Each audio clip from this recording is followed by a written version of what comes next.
For over a year, Russia believed its command centers, warships, and supply bridges deep behind the front line were untouchable. Then, in May 2023, Britain quietly handed Ukraine a weapon that changed the map of the war overnight. A stealth cruise missile that flies at treetop height, slips past air defenses, and punches through concrete bunkers with pinpoint accuracy. Moscow called it a red line. Ukraine used it to blow open the headquarters of Russia's Black Sea Fleet. This is the story of the Storm Shadow. This weapon is not a new or experimental system. Known in the United Kingdom as the Storm Shadow and in France as the Scalp EG, the missile belongs to a mature, highly capable Anglo-French family of air-launched cruise weapons.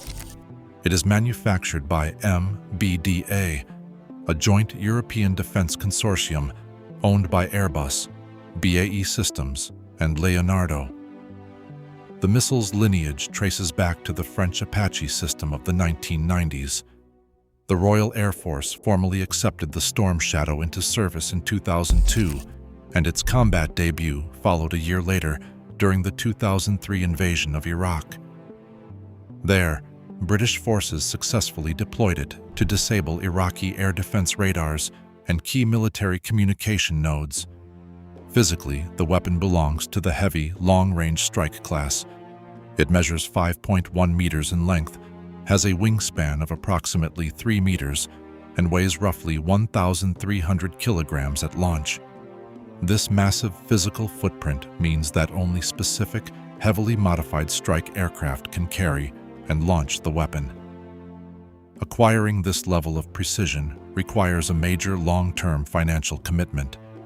While open-source reporting frequently places the unit cost at roughly £800,000 per missile, official British Ministry of Defence documents from 2023 indicate the actual procurement cost can run as high as £2 million per unit, depending on the specific contract terms. To reach heavily defended rear areas, the weapon relies on survival through low exposure rather than extreme speed. After launch, it drops to an operational altitude of just 30 to 40 meters above the ground. By hugging the Earth, it exploits the physical curvature of the planet to stay hidden below the horizon of enemy air defense radars. The airframe itself features low observable shaping to minimize its radar cross-section. It cruises at a subsonic speed of approximately 1,000 kilometers per hour, roughly Mach 0.8. This slower, stable flight profile supports a layered guidance system. For mid-course navigation, an inertial navigation system runs continuously. It receives periodic updates from GPS, but the weapon does not rely on satellite signals alone. It uses terrain reference navigation to compare the actual ground elevation below against preloaded digital elevation maps, maintaining course accuracy even when encountering electronic warfare and heavy GPS jamming. As the weapon nears its target, the nose cone sheds its protective cover to reveal an imaging infrared terminal seeker. This sensor uses an image-matching algorithm to identify the specific visual signature of the target, correcting the flight path in the final kilometers of flight. This autonomous terminal guidance delivers a circular error probable of under 10 meters, ensuring the warhead strikes its exact coordinates without real-time operator input. At the point of impact, the missile relies on a specialized payload to destroy fortified targets. This is the Broach warhead, a 450-kilogram tandem charge system designed to defeat reinforced concrete and buried bunkers. Standard blast warheads detonate on external contact, but the Broach system operates in two distinct millisecond delayed stages. First, the weapon fires a precursor charge. This initial explosion uses a shaped charge to weaken and cut a channel directly through soil, steel plating, or up to several meters of reinforced concrete. Instantly following this breach, The heavier main body of the warhead, the follow-through bomb, travels through the newly created opening. Once inside the underground cavity of the target, the main charge detonates. This delayed internal explosion maximizes the overpressure and fragmentation damage within the protected space, rendering underground command bunkers, reinforced ammunition depots, and heavy naval infrastructure inoperable. This specific design made the weapon a highly effective tool against hardened sites, putting Russia's most secure military installations at immediate risk. On May 11, 2023, British Defense Secretary Ben Wallace announced to the House of Commons that the United Kingdom was donating Storm Shadow missiles to Ukraine. Wallace framed the transfer as a calibrated and determined response to Russia's deliberate targeting of Ukrainian civilian infrastructure. Prior to this decision, Ukraine's longest-range weapons reached under 140 kilometers, leaving Russian supply corridors and naval bases in Crimea safe from attack. The Storm Shadow eliminated this geographic sanctuary, offering an operational range exceeding 250 kilometers. The weapon provided Kyiv with a reliable precision standoff capability. This transfer focused on quality over quantity, delivering a specialized deep strike tool that forced Russian forces to reevaluate the security of their entire rear echelon. Ukraine's Soviet-era Su-24M Fencer fleet was never designed to carry a 5-meter European cruise missile.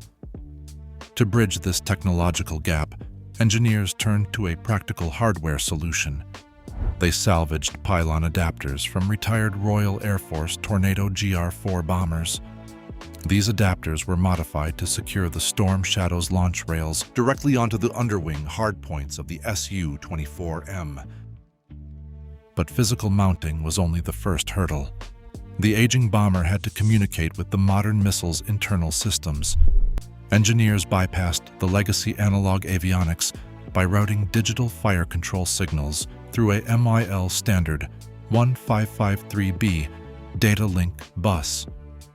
This setup allowed Ukrainian crews to load mission planning coordinates directly into the weapon's guidance computer while on the ground. To protect these vulnerable strike platforms from dense Russian radar networks, Ukrainian commanders paired the adapted bombers with ADM-160 miniature air-launched decoys. These decoy missiles flew ahead of the Su-24Ms, saturating enemy air defense sensors with false radar signatures, while the actual cruise missiles slipped through. The entire modification process took only a few weeks of development and ground testing, quickly turning a donated missile into an active, combat-ready weapon. On May 28, 2023, Ukrainian Defense Minister Oleksiy Reznikov declared that every Storm Shadow launched to date had hit its assigned target. While this perfect success rate remains a unilateral Ukrainian assertion, the weapon's psychological impact was immediate. Russian military bloggers quickly acknowledged that previously secure rear areas were now vulnerable. In mid-May, these prominent war correspondents warned that existing air defenses, built around legacy radar systems, were failing to detect the low-flying, stealthy missiles. They argued that supply lines and command hubs, once considered safely out of range, were now exposed. Even before the weapon shifted physical front lines, it dismantled the assumption of rear area sanctuary, forcing Russian forces to confront a new reality of deep strike vulnerability. On June 12, 2023, a single Storm Shadow missile struck a command post near the Vremyevsky Ledge in occupied Zaporizhzhia Oblast. The blast killed Major General Sergei Goryachev, the Chief of Staff of the 35th Combined Arms Army. As a high-ranking staff officer, Goryachev coordinated artillery, infantry, and logistics across the southern front, far behind the active trenches. His death proved that senior military leaders could no longer find safety in rear area headquarters. By reaching 70 kilometers behind the front lines with pinpoint accuracy, the missile established command personnel, rather than physical hardware, as a primary target. Headquarters, once insulated from combat, were now directly vulnerable, forcing Russian commanders to accept that their entire leadership chain was exposed. On June 22, 2023, Ukrainian forces targeted Russia's ground transportation networks. A Storm Shadow missile struck the Chonhar road bridge, an essential concrete structure spanning the narrow strait between the northern Crimean Peninsula and occupied Kherson Oblast. The impact punched a clean hole through the bridge deck and damaged a main support column, immediately severing the shortest transit route for military convoys. 5 weeks later, on July 29, 2023, a second strike hit the nearby Chongar railway bridge on the same transport corridor. This attack disabled the steel rail line, halting the direct flow of heavy armor, ammunition, and fuel to the southern front. Together, these operations disrupted the primary logistics artery supporting Russian forces in the south. The strategic consequence was systemic friction. Rather than causing total destruction, the strikes forced military planners to reroute convoy traffic to longer secondary roads, introducing prolonged logistics delays and cargo backlogs. On September 13, 2023, Ukrainian forces targeted the heavily defended Sergo-Ordzhonikidze shipyard in Sevastopol. A salvo of 10 cruise missiles flew toward the dry docks. Russian air defenses reportedly intercepted 7, but the surviving missiles breached the perimeter and struck the facility. The impact devastated 2 warships undergoing maintenance inside the dry docks: the Kilo-class submarine Rostov-na-Donu and the Ropucha-class landing ship Minsk. Both vessels suffered extensive permanent hull damage. The Rostov-na-Donu was one of the fleet's few modern, cruise missile-capable submarines. Striking these assets while they were immobilized inside a repair facility, rather than maneuvering at sea, transformed a protected maintenance sanctuary into a direct combat liability. By disabling the dry docks themselves, the strike disrupted the primary repair yard for the Black Sea Fleet. The operation proved that Russia's most secure naval infrastructure could no longer shield its fleet, forcing commanders to confront the vulnerability of their entire maritime footprint. 9 days after the dry dock attacks, on September 22, 2023, the targeting shifted from physical naval assets to the command hub itself. At midday, Ukrainian forces executed a strike codenamed Operation Crab Trap. At least 3 Storm Shadow missiles penetrated dense air defenses and struck the Black Sea Fleet headquarters in Sevastopol. The missiles hit the historic stone building during a scheduled leadership meeting of senior naval officers. Ukrainian intelligence claimed the attack killed dozens of commanders inside the facility. Russian military statements disputed this death toll, admitting to only 1 casualty, but they quickly abandoned the structural ruins. The tandem broach warheads punched through the roof and exploded inside the building's core, causing immediate structural collapse and starting intense fires that gutted the interior. The operation proved that even the most protected command installations in Crimea were vulnerable to precision strikes. The building was rendered completely inoperable. The scale of the physical damage became fully apparent in early 2026, when heavy bulldozers and demolition crews began systematically clearing away the concrete ruins of the former fleet headquarters.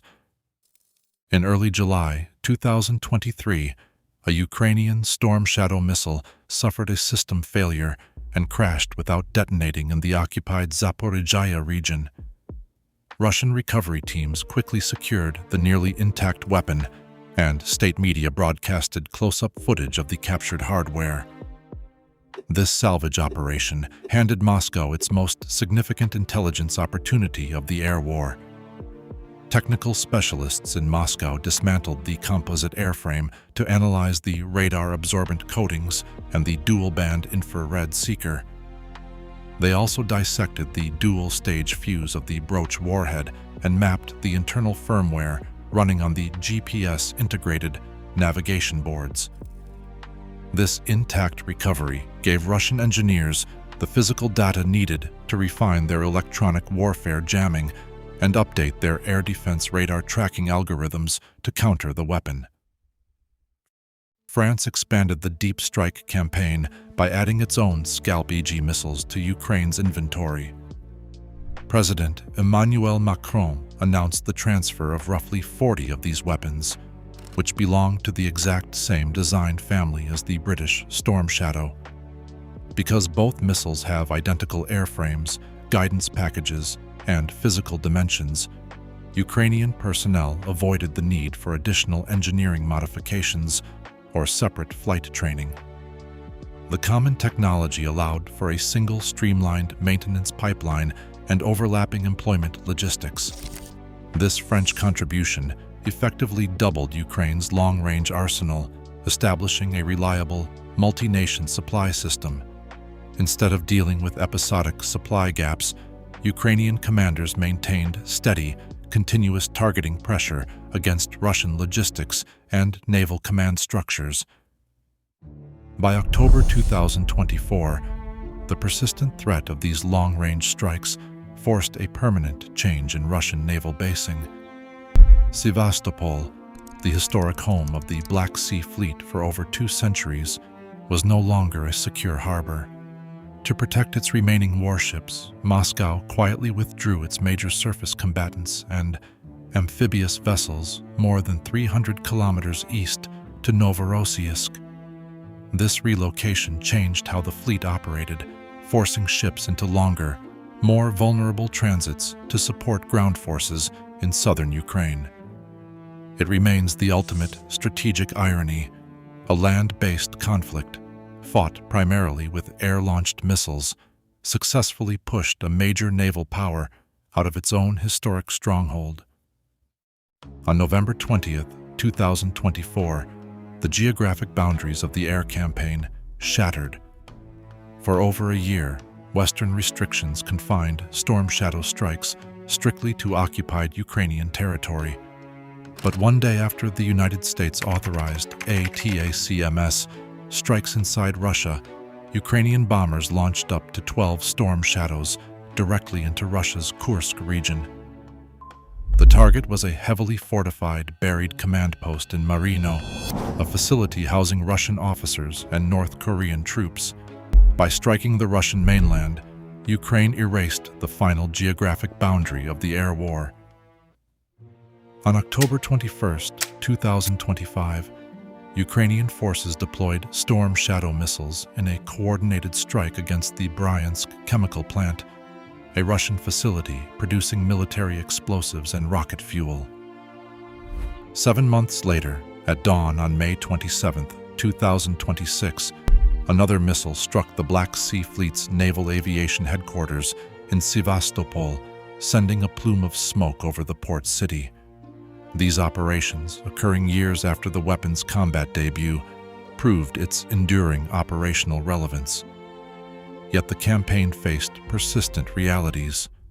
Stockpiles remained strictly finite, replenishment was slow, and Russian air defenses occasionally succeeded in intercepting incoming runs. Even with these limitations, the constant threat of these precision strikes meant that Russian planners could still not establish a guaranteed safe zone for high-value command structures and military production facilities anywhere within the missile's reach. Today, the strategic sanctuary of the deep rear is gone. The displacement of Russia's Black Sea Fleet proves that precision and stealth now dictate naval survival, regardless of fleet size. As rival powers study these strikes, they face a new reality. Distance is no longer a defense. Subscribe for more analytical insights into the hardware reshaping modern warfare.